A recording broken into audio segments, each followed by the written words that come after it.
Hello student, good morning. जय श्री राम। आज की तारीख है 29 सितंबर 2023। करंट अफेयर की क्लास आज शुरू करने से पहले आप सभी को बता दें कि यह वन लाइनर प्रश्नों का संग्रह है, जिससे कि आपको खुद के करंट अफेयर के बारे में कितनी नॉलेज है ये आप खुद एनालिसिस कर सकते हैं। तो चलें, आज के मेरे करंट अफेयर की क्लास में आप सभी का स्वागत है। इस प्रकार से आपका पहला प्रश्न आने वाला है। उससे पहले आप सभी को जय हिंद, जय भारत।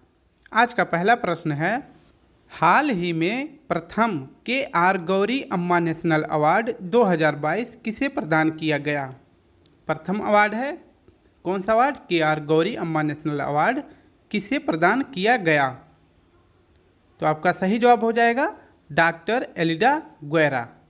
प्रश्न दूसरा है, हाल ही में किस देश ने यूरोपीय संघ की मुद्रा यूरो को अपनाया? बताएं कौन सा देश हो जाएगा। आपको बता दें कि यह 20वां देश बन गया है यूरोपियन संघ की मुद्रा यूरो को अपनाने वाला। तो ये कौन सा देश है? तो सही जवाब हो जाएगा क्रोएशिया। कौन सा देश है? क्रोएशिया। प्रश्न 3 है, हाल ही में सियाचिन में तैनात होने वाली पहली महिला अधिकारी कौन है? आपको बता दें कि यह विश्व का सबसे ऊंचा युद्ध क्षेत्र है। सियाचिन विश्व का सबसे ऊंचा क्षेत्र है। इस पर तैनात होने वाली पहली भारतीय महिला अधिकारी हैं शिवा चौहान। नेक्स्ट प्रश्न है, 18वीं राष्ट्रीय स्काउट और गाइड जम्बूरी का उद्घाटन कहाँ किया गया है? इसका सही जवाब बताएं कि किस राज्य में 18वीं राष्ट्रीय स्काउट और गाइड जम्बूरी का उद्घाटन किया गया है? तो इसका सही जवाब हो जाएगा राजस्थान। राजस्थान के किस शहर में? पाली रोहट में। नेक्स्ट प्रश्न है, एनटीपीसी द्वारा पहली हरित हाइड्रोजन मिश्रण परियोजना को कहाँ प्रारंभ किया गया है? एनटीपीसी द्वारा पहली हरित हाइड्रोजन मिश्रण परियोजना को कहाँ प्रारंभ किया गया है? इसका सही जवाब बताएं। इसका सही जवाब हो जाएगा गुजरात। आप सभी को आपके जवाब देने के लिए पर्याप्त समय दिया जाता है। तो छठा प्रश्न है, हाल ही में अरुणाचल प्रदेश के सियोम पुल का उद्घाटन किसने किया? आपको बता दें कि हमारे देश के रक्षा मंत्री प्रेजेंट टाइम पे कौन है? राजनाथ सिंह। तो अरुणाचल प्रदेश के सियोम पुल का उद्घाटन किसने किया है? राजनाथ सिंह ने। प्रश्न 7 है, मोपा इंटरनेशनल एयरपोर्ट गोवा का नामकरण किसके नाम पर हुआ है? तो मोपा इंटरनेशनल एयरपोर्ट कहाँ है? तो इसका सही जवाब हो जाता है गोवा में। लेकिन इस इंटरनेशनल एयरपोर्ट का नाम बदल के क्या रख दिया गया है? तो इसका सही जवाब हो जाएगा डॉक्टर मनोहर पर्रिकर। प्रश्न 8 है, हाल ही में ब्लैक राइनो के संरक्षण के लिए वन्यजीव संरक्षण बॉन्ड किसके द्वारा जारी किया गया है? इसका मुख्यालय न्यूयॉर्क में है, वाशिंगटन डीसी, न्यूयॉर्क यूएसए में। तो ब्लैक राइनो, राइनो मतलब होता है गैंडा, गैंडे के संरक्षण के लिए किसने वन्यजीव संरक्षण बॉन्ड जारी किया? विश्व बैंक ने। प्रश्न 8-9 है, हाल ही में मध्य प्रदेश के इंदौर में प्रवासी भारतीय दिवस सम्मेलन का कौन सा संस्करण मनाया गया? प्रवासी भारतीय दिवस का सम्मेलन कौन सा मनाया गया है? आपको बता दें यह भारत का सबसे स्वच्छ शहर है 10 लाख प्लस श्रेणी में। तो इसका सही जवाब हो जाएगा 17वें क्रम का। प्रश्न 10 है, भारत का कौन सा शहर पहली बार फार्मूला ई वर्ल्ड चैंपियनशिप रेस की मेजबानी करेगा? भारत का कौन सा शहर पहली बार फार्मूला ई वर्ल्ड चैंपियनशिप रेस की मेजबानी करेगा? तो इसका सही जवाब हो जाएगा हैदराबाद। प्रश्न 11 है, हाल ही में चर्चा में रहा जैन समुदाय का पवित्र स्थल सम्मेद शिखर कहाँ स्थित है?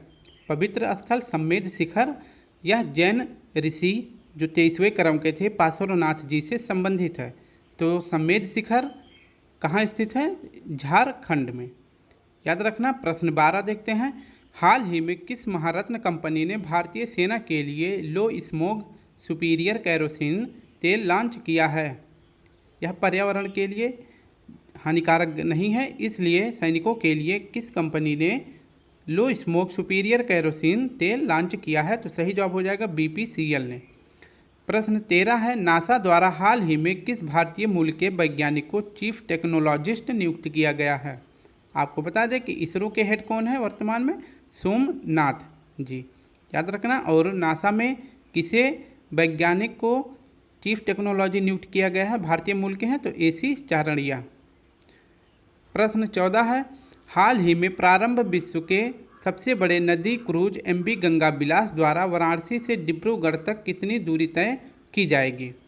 तो इसका सही जवाब हो जाएगा 3200 किलोमीटर। और कितने दिन का सफ़र रहेगा? तो 51 दिन का कुल सफ़र रहेगा वाराणसी से डिब्रूगढ़ तक।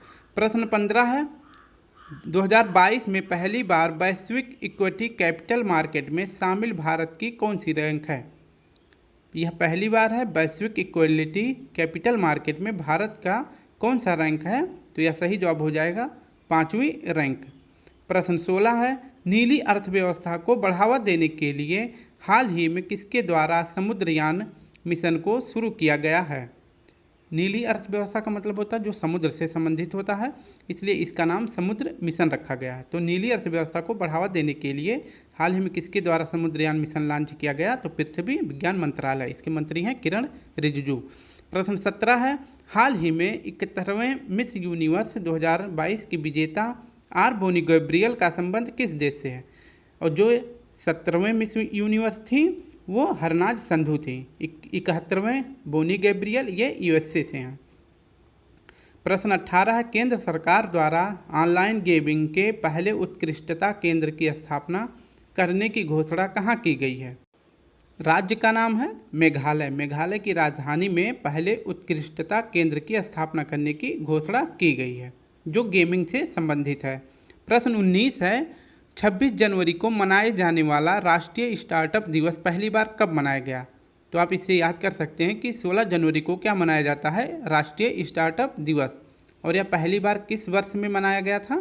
तो इसका सही जवाब हो जाएगा 2022 में पहला स्टार्टअप दिवस मनाया गया।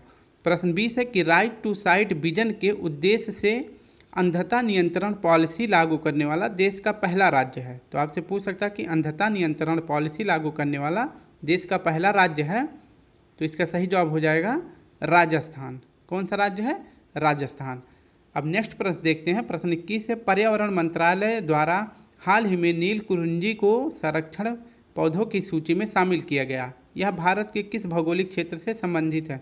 नीलकुरिंजी यह 12 साल में खिलने वाला फूल होता है और इसका संबंध जो है पश्चिमी घाट यानी सह्याद्री से है, जो कि तमिलनाडु और केरल में पाया जाता है यह फूल। हाल ही में भारत की प्रसिद्ध सांची स्तूप के पूर्वी गेट की प्रतिकृति का अनावरण कहाँ किया गया? जो भारत में प्रसिद्ध सांची स्तूप मध्य प्रदेश में है, उसके गेट का प्रतिकृति का अनावरण किस देश में किया गया है? तो इसका सही जवाब हो जाएगा जर्मनी में। प्रश्न 23 है, हाल ही में यूनेस्को की विश्व विरासत सूची में शामिल होने वाला 42वां भारतीय स्थल कौन सा है? 41वां स्थल है शांति निकेतन, जो कहाँ पे है? पश्चिम बंगाल में, कलकत्ता में, और जिसकी स्थापना किए थे रविन्द्रनाथ टैगोर। और 42वां कौन सा है? होयसल मंदिर समूह या कर्नाटक में। प्रश्न 24 है, हाल ही में आयोजित अजंता एलोरा अंतर्राष्ट्रीय फिल्म महोत्सव में किस फिल्म को गोल्डन कैलासा अवार्ड प्रदान किया गया है? तो बताएं इसका सही जवाब क्या हो जाएगा? गोल्डन कैलासा अवार्ड किस फिल्म को दिया गया है? तो सही जवाब हो जाएगा नानेरा। ये किस राज्य की फिल्म है? राजस्थान की। संघाई सहयोग संगठन के वर्ष 2023 के शिखर सम्मेलन की अध्यक्षता किसके द्वारा की जा रही है? आपको बता दें कि संघाई सहयोग संगठन का मुख्यालय कहाँ पे है? बीजिंग में। संघाई मत लगाना, इसका मुख्यालय है बीजिंग में। और 2023 की बैठक किसने करी है? तो भारत में हुई है। नेक्स्ट प्रश्न देखते हैं। प्रश्न है 26, भारतीय सेना द्वारा किस देश के साथ पहला संयुक्त प्रशिक्षण अभ्यास साइक्लोन फर्स्ट राजस्थान में आयोजित किया जा रहा है? यह किस देश के साथ हुआ? आपसे पूछ रहा है कि साइक्लोन फर्स्ट अभ्यास किस देश के साथ हुआ? तो यह हुआ मिस्र के साथ। नेक्स्ट प्रश्न देखते हैं 27, हाल ही में किसके द्वारा स्वदेशी मोबाइल ऑपरेटिंग सिस्टम भार OS विकसित किया गया? भार का मतलब होता है भारत, OS मतलब होता है ऑपरेटिंग, S मतलब सिस्टम। तो भार OS सिस्टम किसके द्वारा लॉन्च किया गया है? तो इसका सही जवाब हो जाएगा IIT मद्रास। प्रश्न 28 है, हाल ही में मुख्यमंत्री लाडली बहना आवास योजना कहाँ शुभारंभ किया गया? आपको बता दें इस राज्य के CM हैं मुख्यमंत्री जो हैं शिवराज सिंह चौहान हैं। तो आप इससे पता लगा सकते हैं कि मुख्यमंत्री लाडली बहना आवास योजना मध्य प्रदेश से संबंधित है। प्रश्न 29 है, हाल ही में भारतीय डाक विभाग द्वारा समुद्र मार्ग से पार्सल और डाक पहुंचाने की तरंग मेल सेवा कहाँ शुरू की गई है?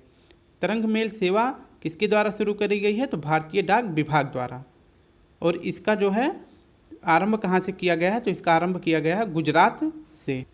नेक्स्ट प्रश्न है, ग्लोबल फायर पावर रिपोर्ट 2023 के अनुसार भारत की सैन्य शक्ति को वैश्विक स्तर पर कौन सी रैंक हासिल हुई है? आपको बता दें कि ग्लोबल फायर पावर रिपोर्ट में पहला देश है अमेरिका, दूसरा है रूस, तीसरा है चाइना और भारत का स्थान है चौथे नंबर पर। तो ग्लोबल फायर पावर में भारत का स्थान है चौथा। नेक्स्ट प्रश्न है, हाल ही में न्यूजीलैंड के नए पीएम के रूप में किसे नियुक्त किया गया है?